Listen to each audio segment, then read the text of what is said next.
Hello, welcome to week number 8 of Intro to Android Development. This week marks a very special week for Android development because this is going to be our final official lecture and homework before we move on to the Hack Challenge, where you'll have 2 guest lectures before we reach the end of the class. Congratulations on making it this far, and congratulations on your success. You've all done wonderfully, and you should be proud. So this means the Hack Challenge is happening soon. And the Hack Challenge happening soon means soon you're going to be creating an app of your own. An app that has not been made yet. An app that is entirely your own. That's pretty big. You're going to put everything that you've done so far into one thing. And that one thing is going to be an Android application. So, I wish you the best of luck in the Hack Challenge. The requirements for the Hack Challenge submission will come out soon. The way it works is we have a midpoint submission where we are hoping to see sort of like an alpha build, but like I said, I don't want to give any specific requirements just yet until we finalize everything. And then afterwards, you give the final submission at the end, and we have a big event where you could win prizes. I think they do Chromecasts, Echo speakers, things like that, as prizes that you could win. And there's all sorts of different categories, you will be working with people from other teams, like the backend team, the iOS team, the design team, and things like that. So, I wish you all the best of luck, and happy hacking. So the guest lectures have been confirmed. We have 2 guest lectures this semester. There's going to be one next week that'll happen on Monday, which I know, I'm pretty sure lies on a wellness day. I'm not positive, but just know there's no attached homework to it. It's all optional. Come if you'd like to learn. I believe the first one is going to be on Android game development, and I think from a high level. And the second one is going to be on Firebase Analytics, which is a great way to learn about the apps that you have. So, that's it for announcements this week. This week, the topics is going to be on networking and third-party APIs. Networking is going to be very important for the hackathon because if you end up working with someone from the back-end team, you know, networking is their bread and butter. And if you want to make an app that can interact with the backends that they're creating, then you need networking so that we can bridge that gap. And third-party APIs is something that you'll probably end up using in that process, is something that you can get a lot of interesting features out of, and can open up a whole new world of different things that you can do thanks to third-party APIs and libraries. And we're going to talk very briefly about third-party APIs just because it's something that generally is pretty changes API to API, but we'll try to cover it from a sort of general perspective. So, for networking, we're going to generally need the permission of internet and to access the network state. We've asked for permissions before. We've asked for location permission. We've asked for all sorts of permissions before. And in this case, you're going to need to put in the Android manifest like you would any other app when you need the permission that you need the internet. And this is basically what you need before you work on it, of course. So let's talk about HTTP. HTTP is what we're going to be using to make all of this networking happen. So HTTP is a common protocol used to transmit data over the internet that actually is sort of like the easy way out. You would have never guessed that HTTP is the easy way out for application development with networking, but unfortunately, networking can get pretty complicated pretty quickly. And HTTP is basically the simpler protocol that you could use, but there are other protocols that also you could use with Android applications or any application in general. Basically, the common HTTP requests that you're going to need to know about are GET requests, POST requests, PUT requests, and we're also maybe going to need a DELETE request. So these four. These are typically very useful. There are more HTTP requests that we can make, but this is usually most of what you'll need.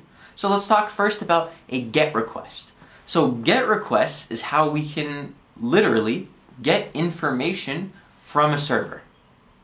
That information, that data, could be taking the form of a web page, could be taking the form of an array.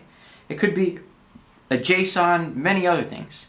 For example, if I put a GET request to Wikipedia, then I would probably be receiving data in the form of a web page that loads whatever site from Wikipedia it is that I'm looking at. Whereas I could also be pulling from a server and getting in some JSON like we do in the backend for Eatery or many other different things. But this is basically what a GET request is. It just retrieves information from the internet. That's how you can think about a GET request. Okay? What about a POST? So a POST is when it's basically how we send data through the internet. So a good analogy to think about posting is like submitting a form. When you submit a form, you're like actually putting in the data, right? So when you're posting, this is you posting whatever data you have. So if maybe you had staged some data, now you are actually posting it so that it reflects, the online server data reflects what you have posted to it. So that's what posting is, but before we post, we must put. So what putting is it's when we replace all representations of target resources with the uploaded content. This is basically the staging of changes that I was just talking about. So if I've just put in a put, then that's me saying, hey, stage this change, and then later on I can then post that change, and then that change will actually take place on the internet. So you could think of this, if you're familiar with GitHub, as a commit and then a push. So the commit is going to be the thing that doesn't actually post it onto the main branch, but when we finally push all of our commits onto the branch, then that's finally when it actually is going to be on the code that everyone else sees. But if you're not familiar with GitHub, don't worry about it. Though I would recommend maybe looking at a basic GitHub tutorial, since it might be useful if you're going to be working on an app with other people. But since you might be the only Android developer, maybe it'll be 2 Android developers. The team formation is up to you guys, but that's something that might be useful if multiple people are working on the same code base. And then a delete request. A delete request is just deleting all representations of target resources, and this should be fairly self-explanatory. Okay, so HTTP responses is another thing that we can talk about. So just to wrap up requests, just so you know, these are not all of the requests. There are more requests that you can make. It's just these are the 4 that you're only going to use most likely.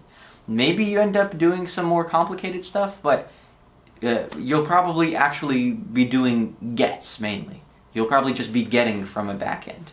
But once again, it depends on your app. It depends on the case scenario. But HTTP responses. Let's talk about HTTP responses. So each HTTP request is followed by a response to the sender.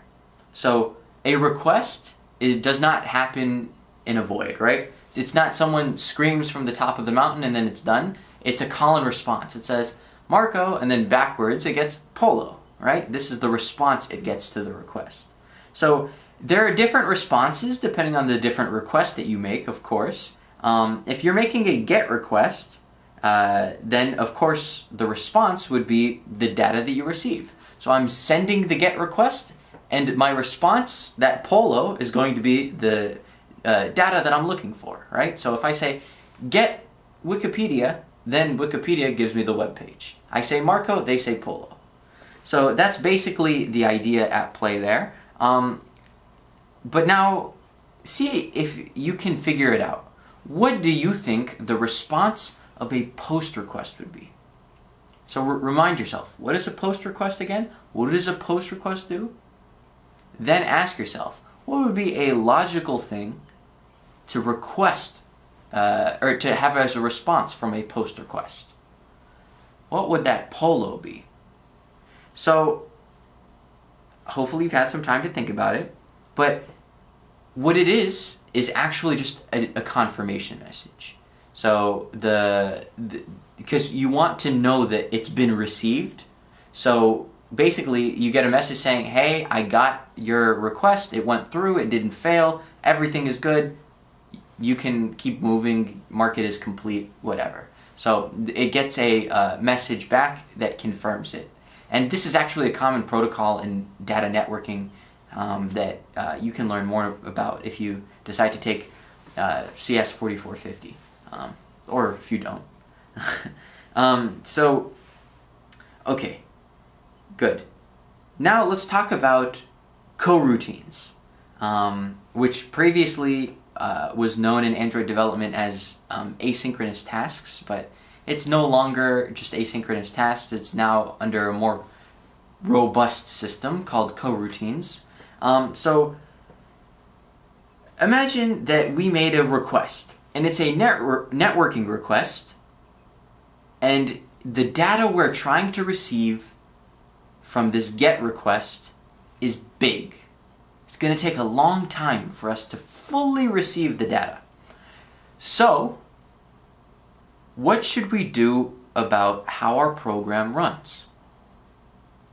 Should we wait until we receive all of the data? Should we continue to operate stuff that doesn't need the data, so we can run some functions that don't need the data? Should we run those in the meantime? What is the desired outcome? Well, that's subjective, right? That depends on the application, that depends on the developer, that depends on the use case. Many things depend. But it's actually a little bit simple in the terms of why we would do this sort of thing. So the reason why is because we typically want to run on threads. I don't know if you guys are familiar with multi-threading and running asynchronous code on multiple threads, and that's all 2110 concepts that maybe you're going through now, maybe you've seen before, or maybe you will see soon. But basically, there are two different schools of asynchronous for coroutines. We've got blocking and suspending.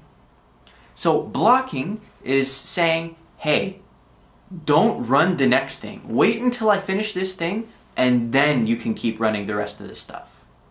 Whereas suspending says, hey, I'm going to run this on a thread. Feel free to run some other things on another thread while this completes.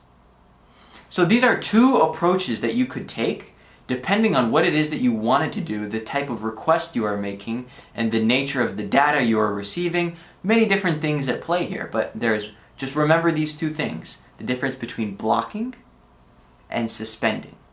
So once again, suspending is saying, hey, I'm going to suspend this task, it's going to keep running, but in the meantime, go ahead and do your stuff.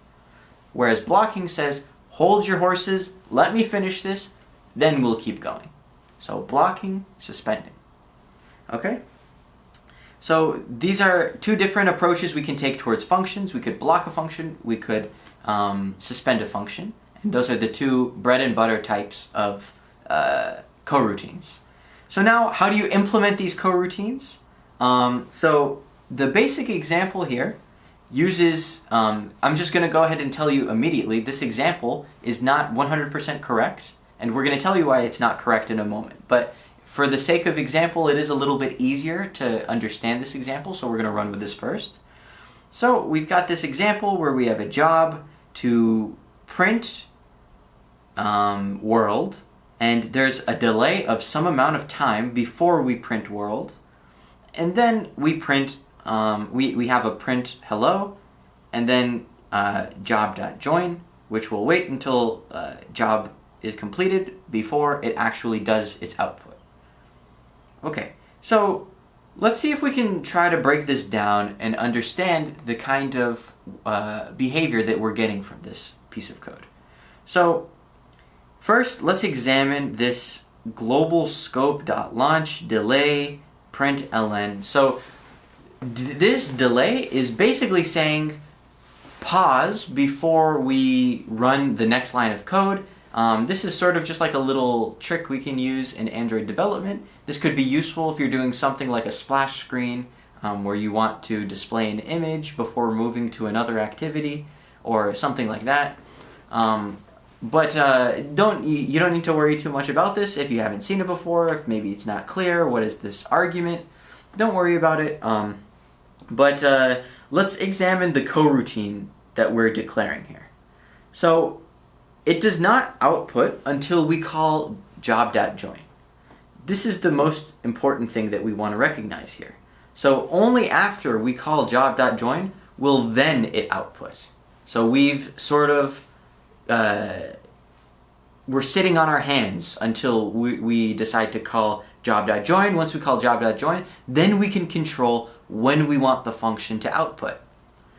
So basically, this could be useful for a lot of different things, but the only thing that I want to mention that is this issue that we mentioned before is that global scope is not what we want to use. Because global scope acts like a top-level thread. So if code inside of global scope consumes a lot of resources, you don't want it to run at the top-level thread because it would block the rest of the app from functioning, and instead we want to use something not global scope, but coroutine scope is what we're going to want to use. So not global scope, but coroutine scope. But this was one example, because it is concise. But global scope still has its own use cases as well, if you want it to run at the top level thread like that. But for coroutine scope, here's an example where we basically are going to display an example of blocking as well as a coroutine delay that's pausing some prints. I generally think prints are probably the best way to display stuff like this, just because you can see the ordering of the prints and based off of the delays and everything. But regardless, so there's two different functions here. There's the launch function and the run blocking function, and both run blocking and coroutine scope will create a new coroutine scope and waits for its children to finish before completing. But the difference is that run blocking will block the operations until it finishes, and coroutine suspends the operations, allowing other functions to use the thread. So remember, what is the difference between blocking and suspending? Blocking says, hold your horses, let me finish, then you can go. And coroutine scope allows the functions to continue operating on the thread, because this is how suspension works. So, okay, now let's examine what's going on here. So run blocking creates a coroutine scope, and then we have here launch with a delay and then task from run blocking. Then we've got another coroutine scope where we've got another launch and then delay and then task from some nested, then a delay and then some task from the coroutine scope, and then finally the coroutine scope is over. So let's examine something here. So if you look at the output, you'll see that you get task from coroutine scope, run blocking, nested launch, and then coroutine scope is over. So even though we had all of this delay, that still happened last. Coroutine scope is over, still happened last, even after all of these various delays. And I promise you, printing does not take that long that you would need, that it would just naturally come in that order. So basically, what we're doing here is because we're blocking it, this final print is not able to run because we are blocking everything in the run blocking. You can see that the run blocking forces the app to block on main until all its operations are completed. And you can see the code from the continuous scope C starts to run before suspending and allowing the code within the coroutine scope B to complete and returning the nested coroutine scope within C. So this is basically just describing the order of operations that we have here, and there you can see, based off of the structure that we have of the code, why this would behave the way it would. So the key takeaways that we really want to grab from this example are the differences between a coroutine and a blocking. So if instead of run blocking here, we had coroutine scope, ask yourself, would the coroutine scope is over print message come last still or no? So think about why it is that it happened the way it did, and this is a good little mental exercise to run with yourself. Okay? And we can take a look at some examples in running coroutine scopes that we won't talk too much about since there's a lot of them, but do check the textbook if you'd like to see more about them. You can do some really powerful things like run functions thousands and thousands of times at the exact same time, contingently, or I think that's the word, asynchronously, and the app won't crash.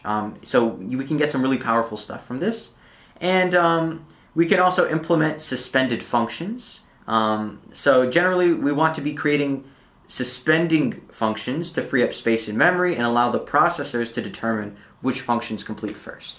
This may sound like a little nuance, but it's actually very important because hardware design for multi-core processes and running things on multiple threads is super, super intricate, complicated, heavily optimized. So you really want to leave it to the pros there. So this is something you'd learn more about if you took CS 3410 with multi-core concepts and things like that.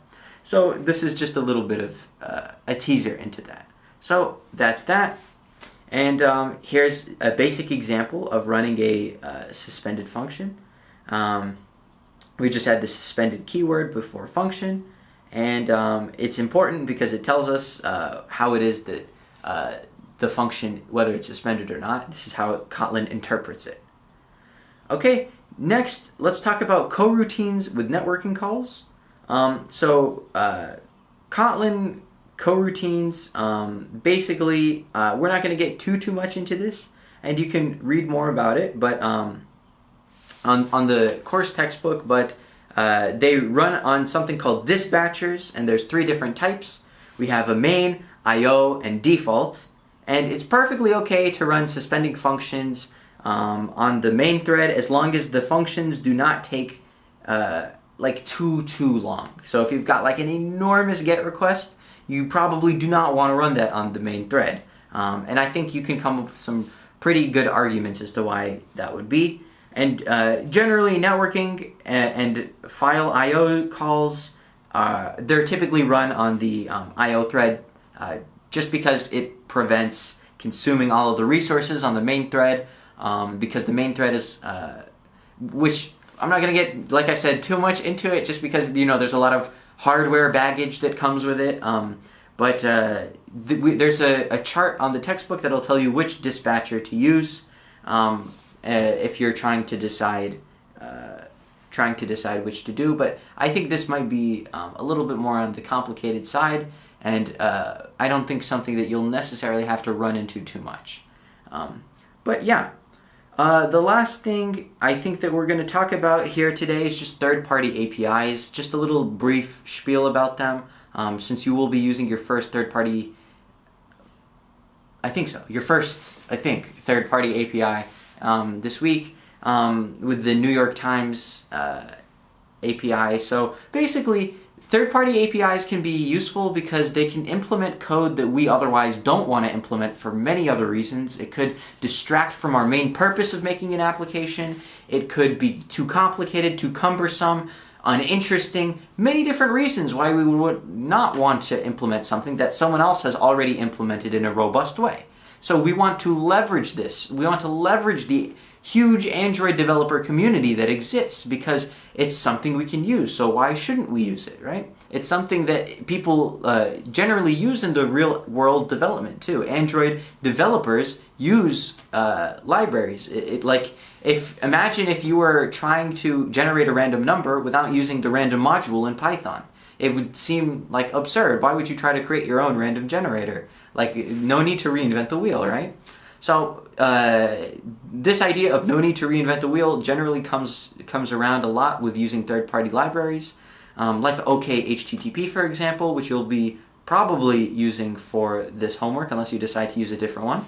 But it'll help you do the HTTP requests in a very simple manner. And simple, as far as HTTP goes, because it could be a lot worse, but maybe not the simplest per se. It could still be a little bit complicated for sure.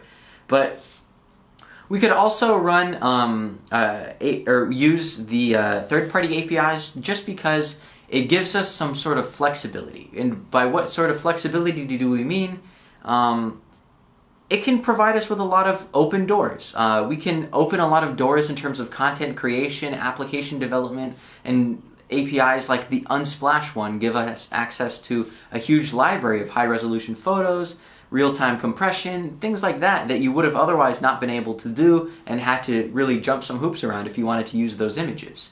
So, first-party APIs are great too, but just know, in terms of actually using them, don't forget to add the implementation, whatever line in your build.gradle you need for that specific one, any dependencies, and also to use any permissions you might need. Okay, so that's just a little spiel on third-party APIs, and that concludes our networking and third-party APIs lecture. And this is going to be the final lecture that we have together. I just want to say thank you guys for staying in the class, really working hard, putting in your everything. We really appreciate it. And we're very proud of all of the work you guys have done. It's really inspiring to see all of the students, put in that effort, put in all of this time, and really creating some great stuff. I love interacting with all of you, and I really hope that you guys consider applying to the team, and I hope that you guys continue creating Android applications no matter what your future ends up holding. So with that, I guess it's time to say goodbye.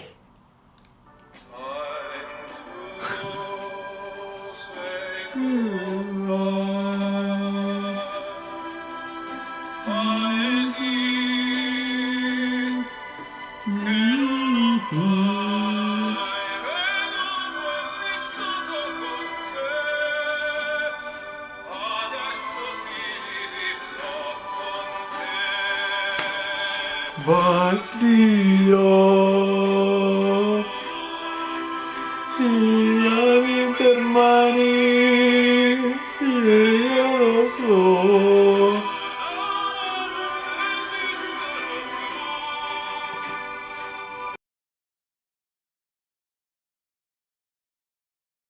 Hello everyone, welcome to the 8th week and it should be the last week of the main lectures.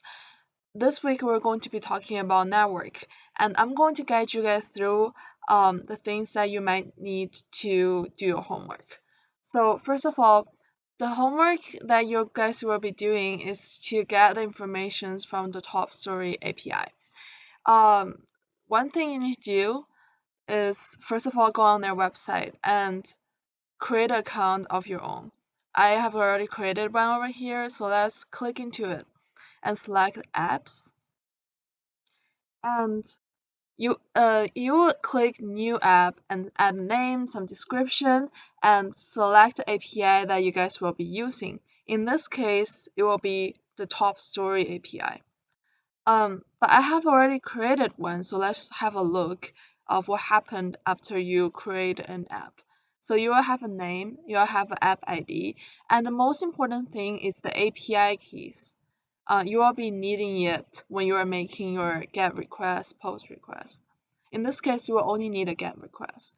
So what you need is you need to enable top stories API here, and you need to click save. And you also need to remember your API. I think in this case, the website will actually just update the API for you when you are selecting whatever app that you're creating. But maybe in other API that you're using, you need to actually remember the API key.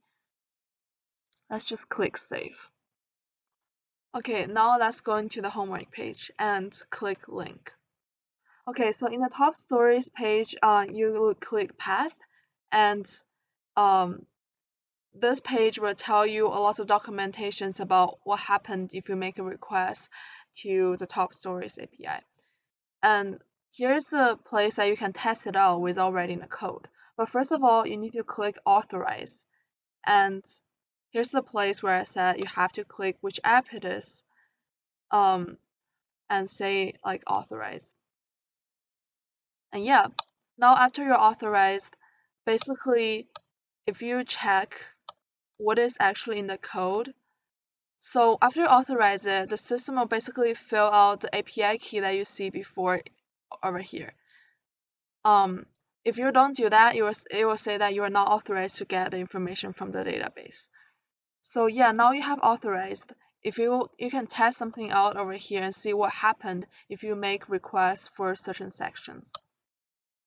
And here are the results that you will be getting.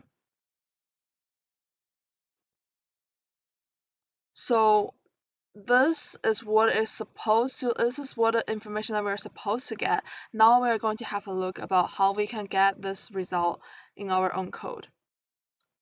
So first of all, let's create a new project with empty activity, and let's just say network demo.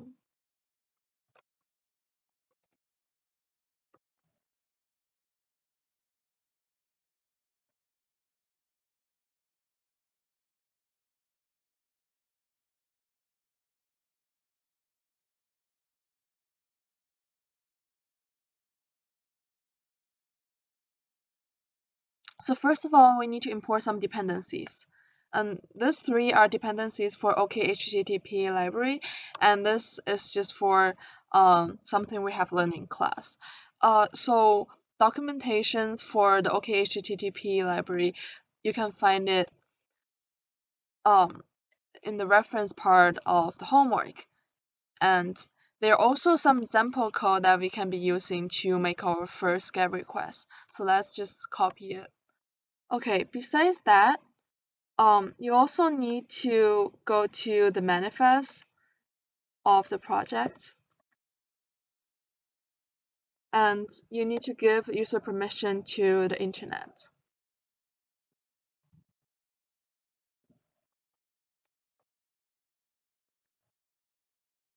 Oh, also we need to synchronize the dependencies before we actually add something into the code. Okay, so we also need to import a few things. Those are from the libraries that we just imported.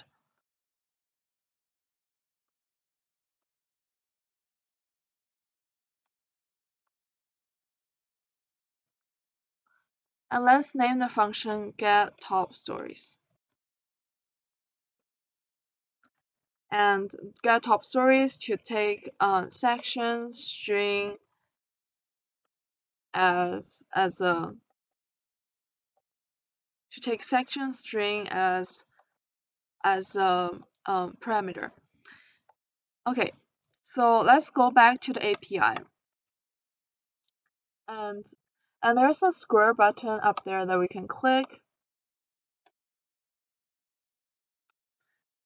and it will show you what HTTP request that actually has been made. So this is actually the request.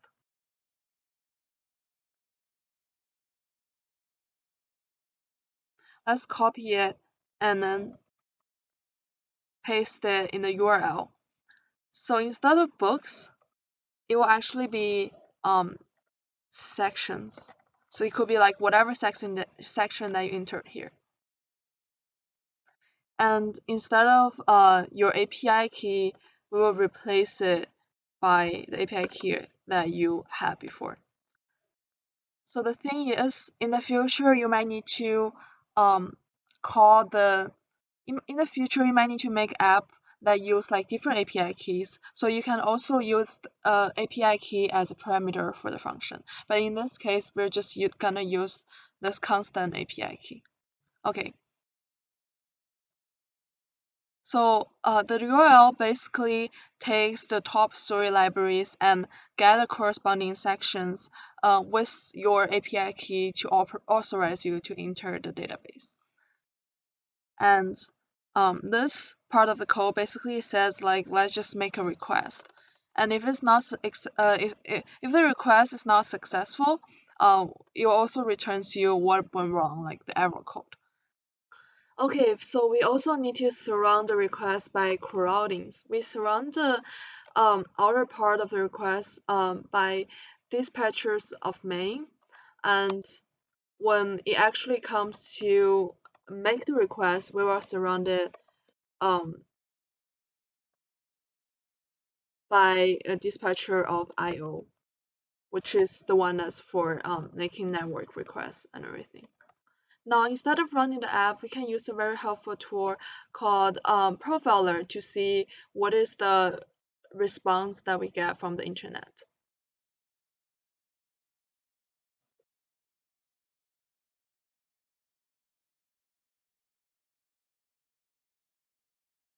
Um, so I can actually select this part of like the signals. Basically, you can understand it this way, and I can click into it and see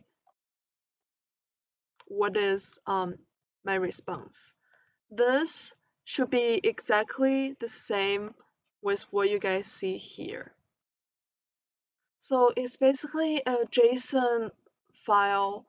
So in order to get the JSON file and turn it into a colon class that one can work with, we can use some library that's called Moshi that's also provided under the reference of the homework. We won't go into details about how Moshi works, but basically it will be something like after you get the JSON string, which is the response.body, you will say moishi.moishi builder. You basically set everything up.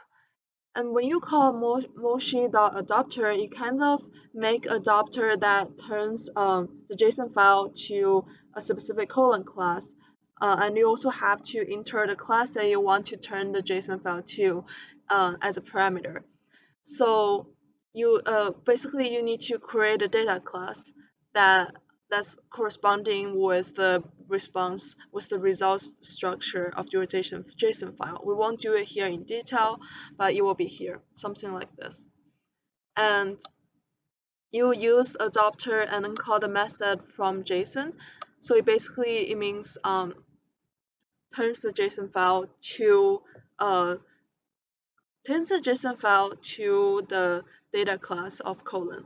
So it will also take in a string, which is the JSON string that the response gets to.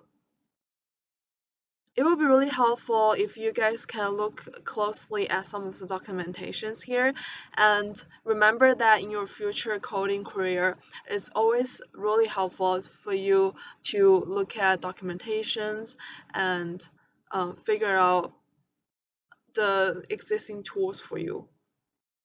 Thank you guys for listening, and have a great rest of the semester. Good luck on Hack Challenge.